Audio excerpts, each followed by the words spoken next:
मृत्यु तो अटल है। एक चतुर व्यक्ति को काल से बहुत डर लगता था और वह सोचता था कि मेरी किसी भी क्षण मृत्यु हो सकती है। वह क्या करे। एक दिन उसे चतुराई सूझी और काल को ही अपना मित्र बना लिया। उसने अपने मित्र काल से कहा, मित्र, तुम किसी को भी नहीं छोड़ते हो, किसी दिन मुझे भी गाल में धर लोगो। काल ने कहा, ये मृत्यु लोक है, जो आया है उसे मरना ही है। सृष्टि का यह शाश्वत नियम है, इसलिए मैं मजबूर हूँ, पर तुम मित्र हो इसलिए मैं जितनी रियायत कर सकता हूँ करूँगा ही। मुझसे क्या आशा रखते हो, साफ साफ कहो। व्यक्ति ने कहा, मित्र, मैं इतना ही चाहता हूँ कि आप मुझे अपने लोक ले जाने के लिए आने से कुछ दिन पहले एक पत्र अवश्य लिख देना, ताकि मैं अपने बाल बच्चों को कारोबार की सभी बातें अच्छी तरह से समझा दूं और स्वयं भी भगवान भजन में लग जाऊं।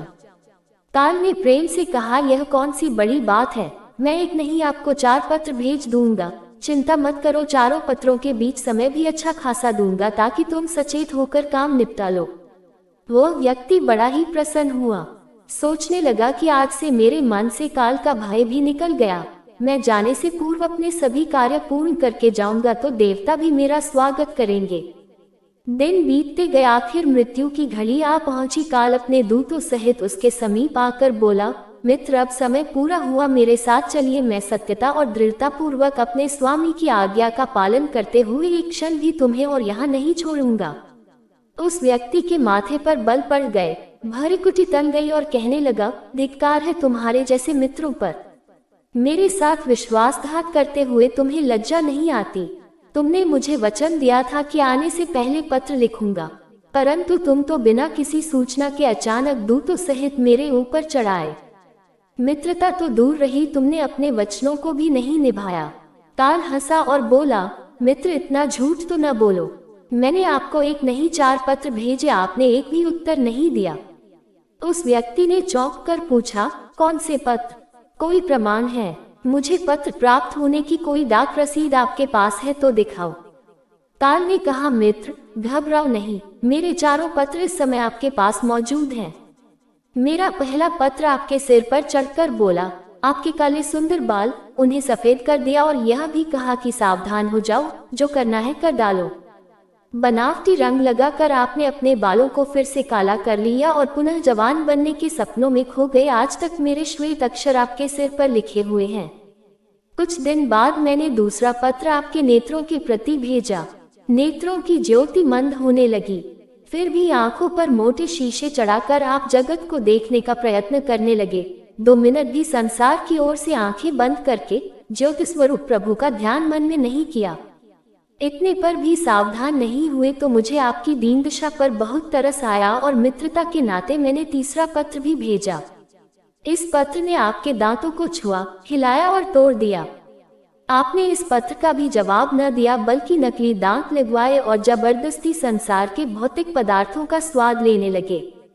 मुझे बहुत दुख हुआ कि मैं सदा इसके भले की सोचता हूँ और यह हर बार एक नया बनावटी रास्ता अपनाने को तैयार रहता है। अपने अंतिम पत्र के रूप में मैंने रोग, क्लेश तथा पीड़ाओं को भेजा, परंतु आपने अहंकार वश सब अनसुना कर दिया। वह व्यक्ति काल के भेजे हुए इन पत्रों को सुनकर फूट फूट कर रोने लगा और अपने विपरीत कर्मों पर पश्चाताप करने लगा। उसने स्वीकार किया कि मैंने गफलत में शुभ चेतावनी भरे इन पत्रों को नहीं पढ़ा।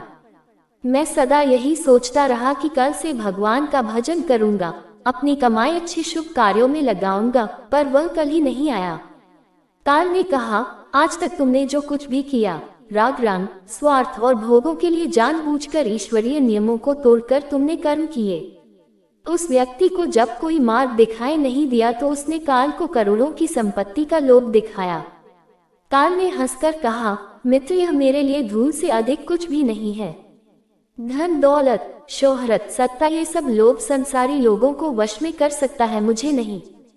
काल ने उत्तर दिया, यदि तुम मुझे लुभाना ही चाहते थे तो सच्चाई और शुभ कर्मों का धन संग्रह करते। यह ऐसा धन है जिसके आगे मैं विवश हो सकता था, अपने निर्णय पर पुनर्विचार को बाध्य हो सकता था, पर तुम्हारे पास तो यह धन धेले भर का भी नहीं है। तुम्हारे ये सारे रुपए पैसे, जमीन जायदाद, तिजोरी में जमा धन संपत्ति सब यही छूट जाएगा। मेरे साथ तुम भी उसी प्रकार निर्वस्त्र जाओगे जैसे कोई भिखारी की आत्मा जाती है। काल ने जब मनुष्य की एक भी बात नहीं सुनी तो वह हाय हाय करके रोने लगा। सभी संबंधियों को पुकारा परंतु काल ने उसके प्राण पकड़ लिए और चल पड़ा अपने गंतव्य की ओर।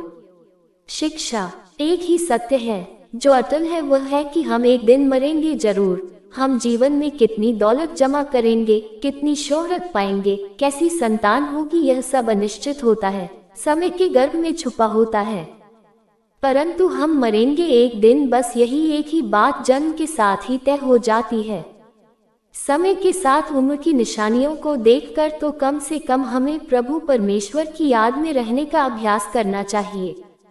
इसमें तो हर एक को, चाहे छोटा हो या बड़ा, सबको प्रभु परमेश्वर की याद में रहकर ही कर्म करने चाहिए।